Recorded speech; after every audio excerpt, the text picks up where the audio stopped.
The meeting with Putin, I was very straightforward. There were no minced words. It was polite, but I made it very clear. If in fact he invades Ukraine, there will be severe consequences. Severe consequences. Economic consequences like none he's ever seen or ever have been seen in terms of being imposed. He knows his immediate response was he understood that, and I indicated that I knew he would respond, but beyond that, if in fact we would probably also be required to reinforce our presence in NATO countries to reassure particularly those in the Eastern Front. In addition to that, I made it clear that we would provide the defensive capability to the Ukrainians as well. The good news is, the positive news is that thus far our teams have been in constant contact.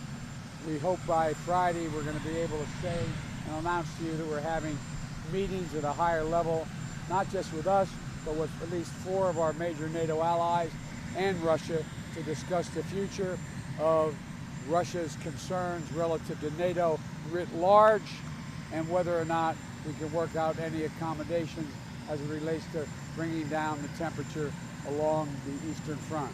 Will you rule out troops on the ground, sir? Putting U.S. troops on the ground? Yes, in terms of in Ukraine. Senator Tim Kaine, Democrat, talking about could U.S. troops be needed on the ground in or around Ukraine to stop an invasion. Will you rule that out, or is that on the table? That is not on the table. What is not, they are not. We have a moral obligation and a legal obligation to our NATO allies. If they were to attack under Article 5, it's a sacred obligation.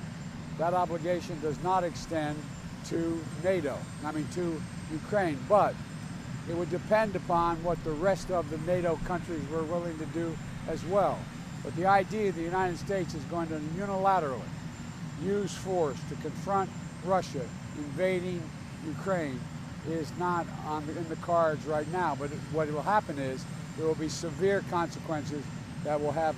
Sir, you've known Vladimir Putin for years. Are you confident that he got the message and knows this is different? I am absolutely confident he got the message.